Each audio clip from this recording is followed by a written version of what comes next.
رب اشرح لي صدري ويسر لي أمري واحلل عقدة من لساني يفقهوا قولي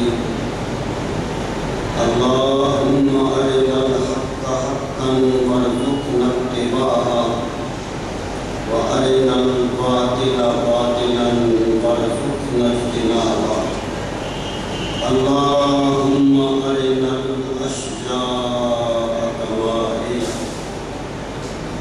قال الله تعالى في شأن حبيبه مخبرا وآمرا إن الله وملائكته يصلون على النبي يا أيها الذين آمنوا صلوا عليه وسلموا تسليما.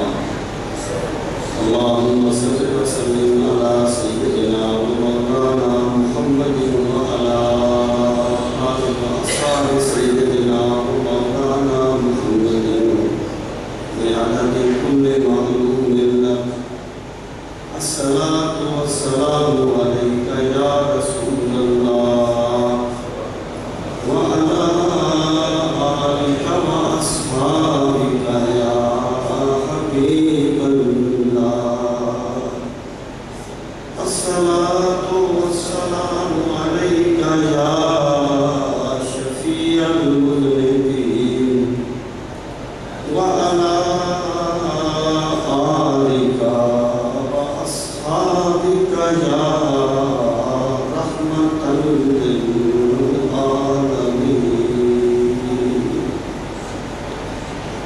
أستاذ العلماء حضرت شیخ الحدیث حضرت علامہ غلام حیدر خادمی صاحب، دیگر قابل سرقدرین موجود محترم علماء دین، نعت خوانان اکرام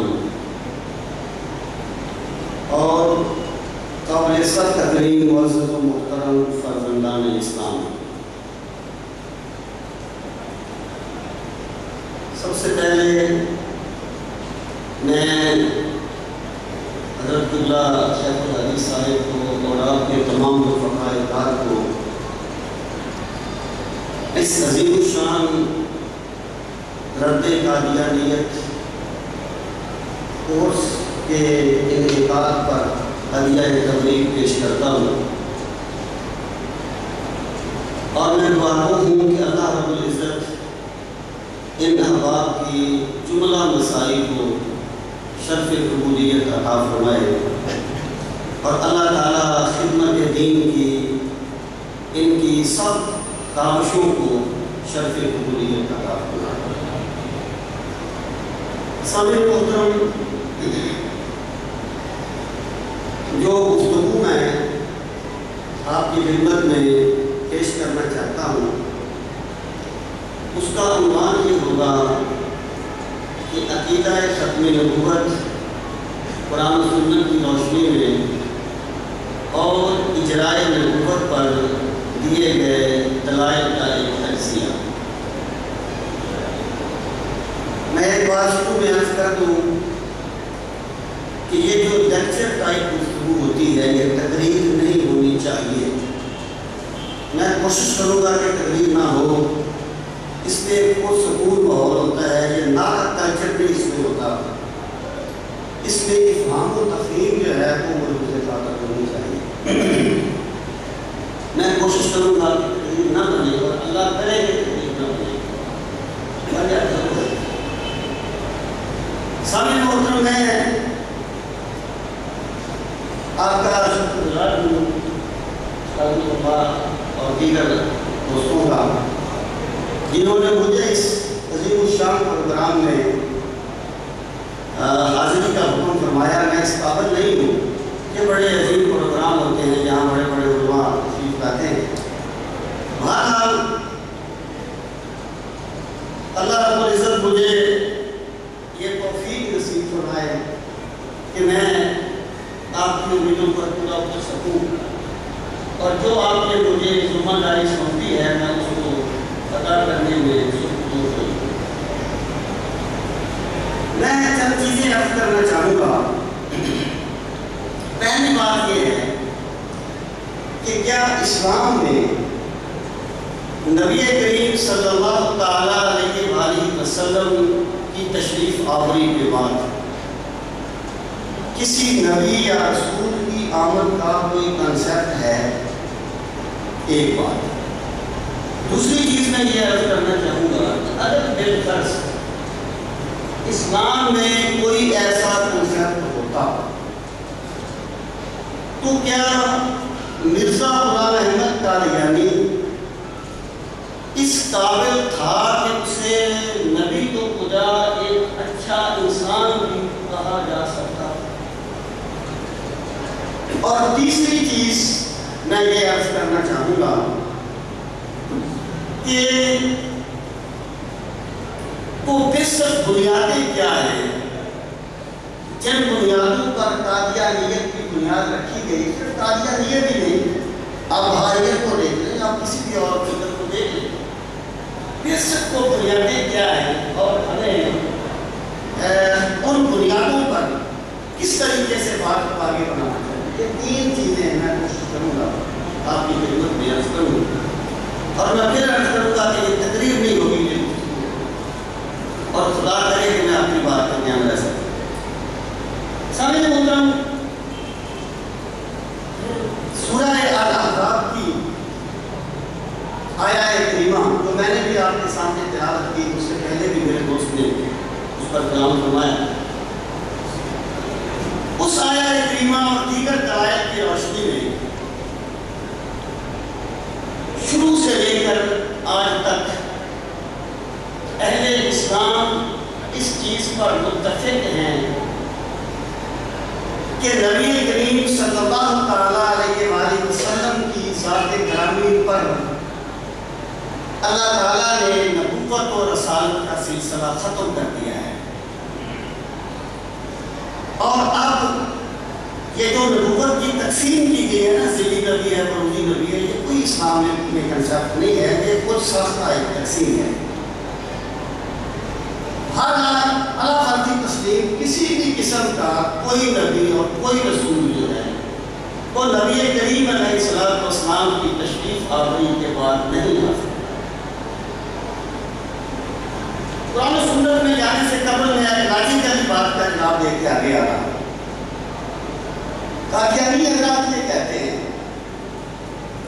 کہ جناب نبوت اور رسالت جو ہے وہ اللہ تعالیٰ کی بہت بڑی رحمت ہے، انسانیت کے لیے اللہ تعالیٰ کی بہت بڑی نعمت ہے نبوت و رسالت. تو اس کی کیا وجہ ہے جناب کہ پہلی امتوں کو یہ نعمت دی گئی اور اس امت کو اس نعمت سے محروم کر دیا گیا. یعنی پہلی امتوں میں جب بگاڑ آیا اللہ تعالیٰ کے نبی آ جاتے تھے. اب تم یہ کہتے ہو کہ اس امت میں جب بگاڑ آئے گا تو یہاں دجال آ جائے گا. کیا وجہ ہے کہ اس امت کو اس نبوت کی نعمت سے محروم کر دیا گیا؟ اس کی کیا وجہ ہے؟ میں یہاں ایک بات کر سکوں کہ قرآن کریم میں کئی مقامات پر یہ بات فرمائی گئی کہ وَلَا إِنِ اتَّبَعْتَ أَهْوَاءَهُمْ، اے مخاطب اگر تم نے ان کی خواہشات کی پیروی کی. کئی مقامات پر یہ کہا گیا کہ خواہشات کی پیروی وہ لوگ کر رہے ہیں. بات یہ ہے کہ سچ کا راستہ صرف ایک ہوتا ہے.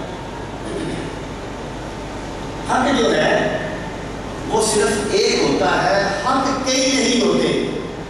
سچ کے راستے کئی نہیں ہوتے، سچ کا راستہ صرف ایک ہوتا ہے. سچ کے مقابلے میں جو بندہ کسی راستے کو اختیار کرتا ہے وہ راستہ نہیں ہوتا، وہ اپنی خواہشات کو راستہ بنا کے پیش کرنا چاہتا ہے. دیکھیں اسلام نے یہ کہہ دیا کہ رشوت تمہارے لیے حرام ہے. اب ایک بندہ رشوت کو نہیں چھوڑنا چاہتا، وہ کیا کہے گا کہ سارے کھاتے ہیں. جناب کیسے گزارا ہے اس دنیا میں، جناب اس ماحول میں میرا کیسے گزارا، اس کے پاس راستہ کیوں نہیں ہے. وہ اپنی خواہشات کو راستہ بنا کے پیش کرنا چاہتا ہے.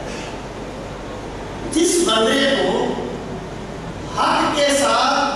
وابستگی مل جائے، جس بندے کو حق کے ساتھ وابستگی نصیب ہو جائے، وہ سب تعبیروں کو اٹھا کے حق کی تحلیل پر قربان کر دیتا ہے۔ اور وہ جو اقبال نے کہا تھا کہ عقل عیار ہے 100 دیش بدل لیتی ہے، عقل عیار ہے 100 دیش بدل لیتی ہے، اور عشق بیچارہ نہ ملا ہے، عشق بیچارہ نہ ملا ہے نہ زاہد نہ حکیم، عشق بیچارہ نہ ملا ہے نہ زاہد نہ حکیم۔ مراد یہ ہے کہ جس ایک بندے کو حق کے ساتھ وابستگی مل گئی، وہ خامخواہ کی تعلیمیں کر کے باطل کے راستے پر نہیں چلے گا، بلکہ وہ اپنی خواہشات کو بھی حق کی چوکھٹ پہ قربان کر دے گا، اور اپنے مفادات کو بھی حق کی تعریف پہ قربان کر دے گا۔ یہ جو بات کہی جا رہی ہے کہ جناب اس نعمت سے ہمیں دو معلوم کر دیا گیا، تو میں یہ بات کروں گا کہ بات نعمت کی نہیں ہے، بات یہ ہے کہ پہلے انہوں نے ایک چیز کو مان لیا، اب اس چیز کو حق ثابت کرنے کے لیے وہ دلائل تراش رہے ہیں، یا یوں کہیے کہ خواہشات کو راستہ بنا کے پیش کرنے کی کوشش کر رہے ہیں۔ تو اس کے جواب میں یہ بات عرض کروں گا کہ بھائی اس میں کوئی شک نہیں ہے کہ انبیاء کی بعثت اللہ تعالیٰ کی طرف سے بہت بڑا ایک رحمت تھی اور بہت بڑا انعام تھا انسانیت کے لیے، لیکن کوئی چیز رحمت اس وقت تک ہوتی ہے جب تک اس کی ضرورت ہوتی ہے،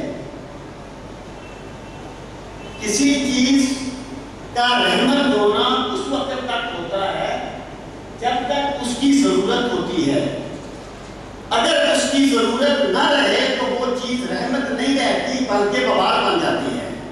مثلا بارش اللہ تعالیٰ کی رحمت ہے، لیکن اس وقت تک جب اس کی ضرورت ہے، اگر بارش ایک حد سے بڑھ جائے تو آپ مکانوں پہ چڑھ کے اڑانے پڑتے ہیں، لہٰذا اس کو روک دیں۔ میں کہا کرتا ہوں کہ پانی اللہ تعالیٰ کی نعمت ہے، آپ نے جناب ایک مشروب بنا کے رکھ دیا، ڈرم بھر کے بندے کے سامنے رکھ دیا کہ اس کو پی، وہ کتنا پی لے گا؟ 3 گلاس پی لے گا، 4 گلاس پی لے گا، 5 6 10 پی لے گا۔ آپ کہیں پی یہ اللہ کی رحمت ہے، اور پی یہ اللہ کی رحمت ہے، کتنا پی لے گا وہ؟ اس کا پیٹ پھٹ جائے گا، اس کو تو رحمت نہیں رہے گی۔ بھائی کوئی چیز رحمت اس وقت تک ہوتی ہے جب تک اس کی ضرورت ہوتی ہے، اور جب نبوت کا بدر منیر صلی اللہ علیہ وسلم طلوع ہو گیا، اور جب میرے سیدہ آمنہ کے لخت جگر کا نبوت کا سورج اس دنیا میں چمکا، تو نبوت کی جتنی بھی ضرورتیں تھیں وہ علی وجہ تمام پوری ہو گئی۔ اب سرکار کے بعد کسی نبی کا آنا رحمت نہیں رہا بلکہ عذاب بن جائے گا، کیونکہ اب اس کی ضرورت نہیں ہے۔ سامعین محترم، اب یہاں آپ ایک چیز پہ اور میں بات فرمائیں، لیکن تقریب بنتی جا رہی ہے، میں ذرا کنٹرول کر رہا ہوں۔ اور فرمائیے کہ انبیاء کی جو آمد ہے یہ کوئی ہمارے سیاسی لیڈروں کی طرح نہیں ہوتی کہ جناب ایک سیاسی لیڈر اٹھا ہے، آپ کا جی چاہے تو آپ اس کو ووٹ دے دیں، نہ چاہے تو نہ دیں۔ جب اللہ تعالیٰ کے انبیاء آ جاتے ہیں تو پھر نجات ڈپینڈ کرتی ہے اس نبی پر ایمان لانے پر جو آپ کے پاس تشریف لے آیا ہے۔ یعنی آپ نے اگر ایک بندے نے بڑی باتیں کی لیکن اپنے زمانے کے نبی کو نہیں مانا تو اس کی کوئی عبادت اللہ تعالیٰ قبول نہیں فرمائے گا۔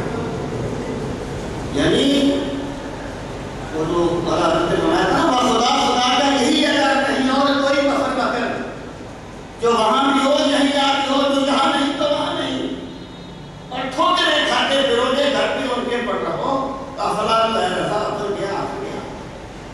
لوگوں اگر حق کو پانا ہے تو درے نبوت پہ آئے، جب نبی تشریف تو بھائی یہ نجات اس نبی پر ایمان لانے پر منحصر ہوتی ہے. اب میں ایک اور بات کرتا ہوں. بات یہ ہوتی ہے کہ جن بندوں کے گرد تاریخ کا ایک حاضہ بن جاتا ہے. اب یوں کہیے کہ جن بندوں کی عظمت ایک تاریخی حقیقت بن جاتی ہے ان بندوں کی عظمت کو ماننا مشکل نہیں ہوتا. جن بندوں کی عظمت ایک تاریخی حقیقت بن گئی ان بندوں کی عظمت کو ماننا مشکل نہیں ہوتا کیونکہ وہاں تاریخ کھڑی ہوتی ہے. لیکن اپنے زمانے کے جس زمانے میں پیغمبر آتے تھے اپنے زمانے کے پیغمبر کو ماننا اس کے لیے بڑا کی بصیرت اور بڑا کا اخلاص درکار ہوتا ہے. پہلے انبیاء کو ماننا مشکل نہیں ہوتا. میں مثال دیتا ہوں. دیکھیے حضرت ابراہیم علیہ السلام اتنے جلیل القدر پیغمبر کہ جناب یہودی کہتے ہیں ہم ان کے مسلک پر ہیں, موقف پر ہیں, ملت پر ہیں. عیسائی کہتے ہیں ہم ان کی ملت پر ہیں. مشرکین مکہ کہتے تھے کہ ہم ان کی ملت پر ہیں. ہر مذہب یہ کہتا ہے کہ ہم ملت ابراہیمی کے پیروکار ہیں. اب مجھے بتائیے جب حضرت ابراہیم علیہ السلام اس دنیا میں تشریف فرما تھے تو کتنے لوگ ان پر ایمان لائے تھے؟ ایون جب آپ نے آگ میں کود کے آگ کو گلزار بنا دیا گیا تو کیا نبی ایمان لے آئے تھے؟ کیا وہ لوگ آپ پر ایمان لے آئے تھے؟ اللہ تعالیٰ کے کتنے نبی ہیں جن پر ایک بندہ بھی ایمان نہیں لایا؟ کچھ لوگ کہتے ہیں نا کہ جناب اس لیے لوگ عمل نہیں کرتے کہ مولویوں میں اخلاص نہیں ہے. میں کہتا ہوں واقعی ہمیں بھی کمی ہے لیکن انبیاء میں تو اخلاص تھا. کیوں ایک بندہ لوگ پر ایمان نہیں لایا؟ اس کی وجہ کیا ہوتی ہے بھائی؟ وجہ یہ ہوتی ہے کہ اپنے زمانے کے پیغمبر کو پہچاننا انسانیت کا بہت بڑا امتحان ہوتا ہے. اب اگر نبی کو مان لیا تو مومن ہو اور نہیں مانا تو کافر. سیدنا صدیق اکبر رضی اللہ تعالیٰ عنہ جو اتنا بلند کو کام ملا کہ افضل البشر بعد انبیاء ہیں, وہ مقام ملنے کی ایک وجہ یہ بھی ہے کہ دوسرے لوگوں میں سے سب سے پہلے جس بندے نے اپنے زمانے کے پیغمبر کو پہچانا تھا وہ سیدنا صدیق اکبر رضی اللہ عنہ. سامعین محترم, میں یہ بات کروں گا کہ اگر انبیاء کا آنے کی ضرورت ہوتی تو انبیاء کا آنا رحمت تھا. اب کیونکہ ضرورت نہیں رہی اور میرے نبی علیہ السلام وہ رحمت للعالمین ہیں کہ جن کے صدقے میں اللہ تعالیٰ نے انسانیت کو اپنے زمانے کے پیغمبر کو امتحان, اپنے زمانے کے پیغمبر کو پہچاننے کے امتحان سے محفوظ کر دیا اور بچا لیا. اس لیے پہلے نبیوں کا آنا رحمت تھا اور نبیوں کا نہ آنا رحمت ہے. اب آپ دیکھیے کہ انبیاء کرام جو تشریف لاتے ہیں وہ کیوں تشریف لاتے تھے؟ اس کی کیا وجوہات تھی؟ پہلی وجہ یہ تھی کہ اللہ تعالیٰ کے انبیاء کرام اس قوم کی طرف آتے تھے جس قوم کی طرف پہلے کوئی نبی نہ آیا. دوسری وجہ یہ تھی کہ اگر کوئی نبی تشریف لائے اور ان کی تعلیمات میں یعنی ایسی جامع تعلیمات نہیں ہیں جو پوری زندگی پر حاوی ہو تو بعد والا نبی آ کے تعلیمات کو دوسرے رنگ میں پیش کرتا تھا. اور تیسری وجہ یہ تھی کہ اگر ایک نبی آئے اور بعد میں لوگوں نے ان کی تعلیمات کو بدل دیا, مسخ کر دیا, تو بعد والا نبی آ کے تعلیمات کو اصلی رنگ میں پیش کرتا ہے. اور چوتھی وجہ یہ تھی کہ ایک نبی کی مدد کے لیے دوسرا نبی آتا تھا, جیسے حضرت موسیٰ علیہ السلام کی مدد کے لیے حضرت ہارون کو بھیجا گیا. اب آپ دیکھیے کہ جب سرکار تشریف لائے پہلی وجہ یہ تھی کہ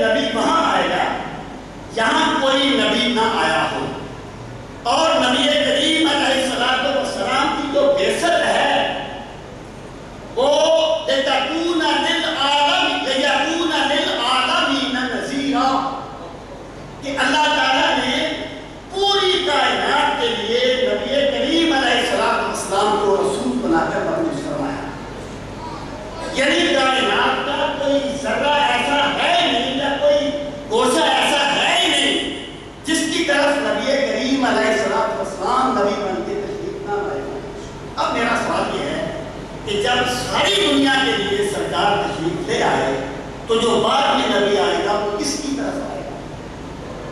وہ کس کی طرف آئے گا؟ اور دوسری وجہ یہ تھی کہ تعلیمات میں جامعیت نہ ہو تب نبی آئے. میں یہ عرض کروں کہ بھائی نبی کریم علیہ السلام نے جو ہمیں شریعت دی اور اس میں جو بیسک فکر دی وہ ایسی ہے کہ خطبہ حجۃ الوداع کے موقع پر سرکار نے ایک بات یہ بھی فرمائی تھی کہ ترکتکم علی ملۃ بیضاء لیلھا کنہارھا کہ لوگوں میں تمہیں ایسی روشن شریعت پہ چھوڑ کے جا رہا ہوں جس کی راتیں بھی اتنی روشن ہیں جتنے اس کے دن روشن ہیں. میں کہتا ہوں بھائی زندگی کے گوشے ختم ہو جائیں گے میرے نبی کی تعلیمات ختم نہیں. تو جب تعلیمات جامع ہیں تو بار بار اب مرزا جی نے کیا کیا دنیا میں؟ کیا کوئی متبادل دیا؟ چند مسائل تو پہلے تھے ان کو جا کے پیش کرنے کے سوا دیا گیا، امت کو جانے کے سوا دیا گیا.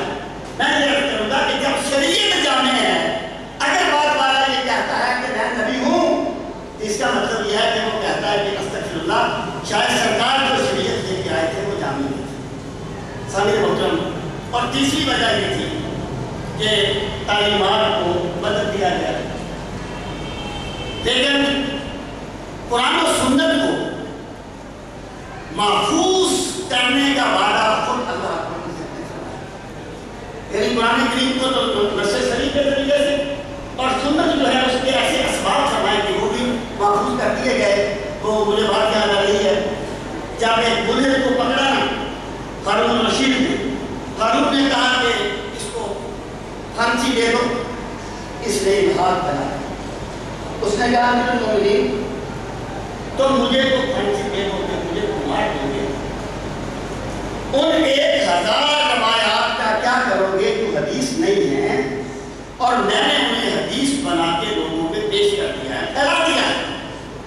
ہارون الرشید نے کہا اللہ عبداللہ ابن مبارک کو سلامت رکھے، اللہ احمد بن حنبل کو سلامت رکھے، وہ تیری گھڑی ہوئی روایات کو اس طریقے سے حدیث کے ذخیرے سے چھان کے الگ کر دیں گے جس طریقے سے دودھ سے بال کو نکال دیا. یعنی گھڑی نہیں، لیکن اب یہ امپاسبل ہے کہ ایک حدیث نہ ہو اور وہ حدیث سمجھ کے لوگ اس پہ عمل کریں. سرکار کی امت میں ایسے ایسے لوگ بھی آئے، مجھے آپ نام تو یاد نہیں آ رہا، میں نے کسی بزرگ کے بارے میں لوگ پڑھا کہ امید تھے اور حدیث مبارکہ کے بارے میں بتاتے تھے کہ یہ صحیح ہے یا گھڑی گئی ہے. تو کسی نے کہا حضرت آپ تو امی ہیں تو کیسے پہچان دیتے ہیں دیکھ کر کہ یہ حدیث ہے یا نہیں ہے؟ فرمانے لگے کہ جو میرے آقا کا فرمان ہے نا اس سے نور کی شعاع نکلتی ہے. ایسے ایسے لوگ بھی ہوتے ہیں. تو میں یہ عرض کر رہا ہوں کہ یہ بھی ذاتی باقی نہ رہی. اور چوتھی یہ تھی کہ نبی کی مدد کے لیے نبیت جب نبی نہیں آیا نا مدد کے لیے کیا بھائی تو مجھے لا نبیہ بعدی سے سارے خدا کے سارا فیصلہ اس مسئلے میں ہے کہ لا نبیہ بعدی جو ہے نا یہ اللہ تعالیٰ کا بہت بڑا احسان ہے. ختم نبوت احسان ہے اللہ تعالیٰ کا اور یہ وحدت امت کی بنیاد بنتا ہے. اور اللہ تعالیٰ نے اس صدقے میں اس امت کو ایک بہت بڑے امتحان سے مارا. سارے محترم، اب یہ ہے کہ جو آیت کریمہ میں نے آپ کے سامنے تلاوت کی، اگر کچھ تکرار سا محسوس ہوتا ہے وہ چل رہا ہے میں معذرت چاہتا ہوں، لیکن وہ بیسک چیزیں جو میں عرض کرنا چاہتا ہوں وہ میں ارشاد فرمایا کہ ما کان محمد ابا احد من رجالکم ولکن رسول اللہ خاتم. یہ جھگڑا کیا ہے؟ اختلاف اس چیز پر ہے کہ قادیانی حضرات کا دعویٰ یہ ہے کہ کیونکہ نبی کا آنا رحمت ہے، میں نے عرض کر دیا اس کی کیا حدیث ہے. وہ کہتے ہیں کہ نبی کریم علیہ السلام کے بعد نبی آ سکتا ہے. پھر ان کے متضاد دعوے ہیں، کبھی کچھ کہتے ہیں کبھی کچھ کہتے ہیں، کبھی ذلی نبی کبھی کلی نبی، دعوے کچھ ہے. بہرحال اس سے بات یہ ہے کہ وہ یہ کہتے ہیں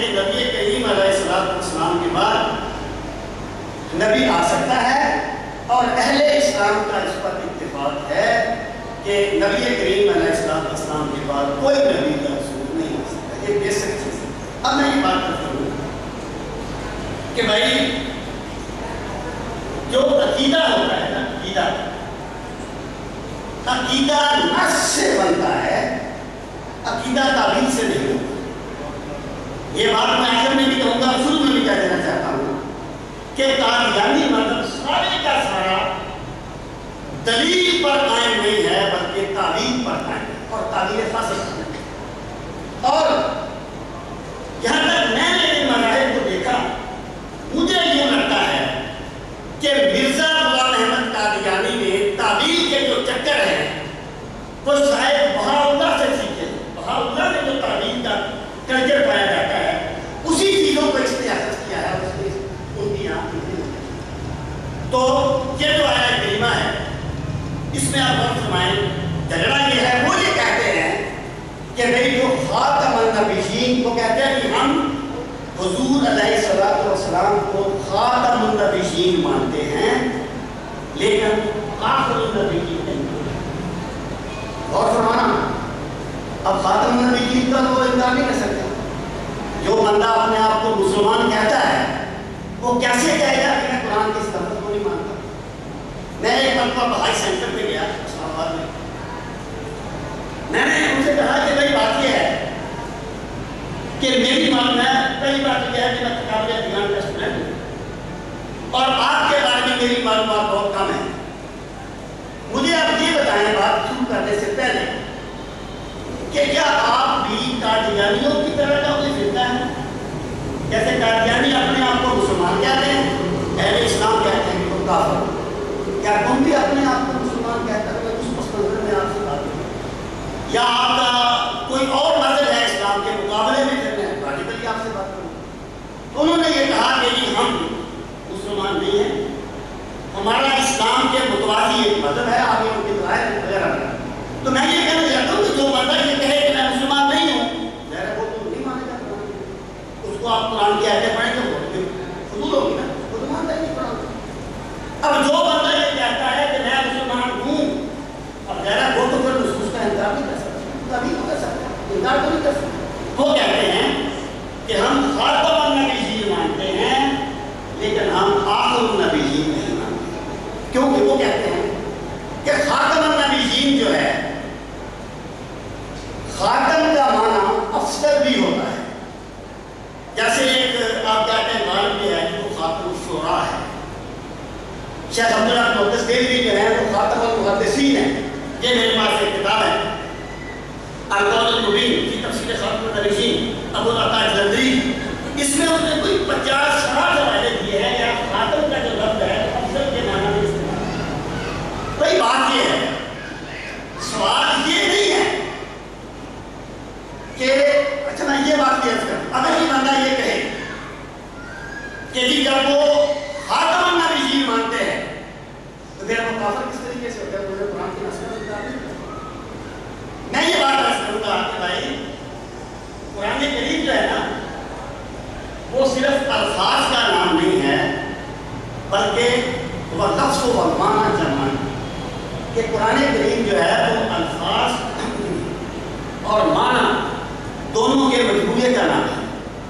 اب دیکھیں مطلب بات نہیں ہے، بات یہ کہتے ہیں کہ سوم کو ہم مانتے ہیں لیکن سوم سے مراد یہ نہیں ہے تم بھوکے رہو. سوم کا معنی ہے رک جانا. اس سے مراد یہ ہے کہ اپنے جماعت کے قائد کے راز کو اشارہ. وہ کہتے ہیں کہ تیمم سے یہ مراد نہیں ہے. ہم تیمم کو مانتے ہیں، کس طرح ہم جانتے ہیں؟ قرآن میں آ کے تیمم کر لیا کرو، مانتے ہیں. لیکن تیمم سے مراد یہ نہیں ہے کہ تم مٹی اپنے منہ پہ مار لو اور ہاتھوں پہ مار لو. تیمم سے مراد یہ اگر تمہیں وقت کے امام کے پیچھے نماز پڑھنے کا اعتبار نہ ہو تو پھر اس کے نائب کے پیچھے نماز پڑھے. اب آپ دیکھیے بھائی جس بندے کے یہ عقیدے ہیں وہ ڈیفینیٹلی کافر ہے. اس کی وجہ یہ ہے کہ قرآن صرف الفاظ کا نام نہیں ہے. ایک بندہ جو کہے کہ میں صلاۃ کو مانتا ہوں نماز نہیں مانتا، وہ کافر ہوگا. کیونکہ جس اللہ کے نبی صلی اللہ علیہ وسلم نے ہمیں یہ بتایا کہ ہم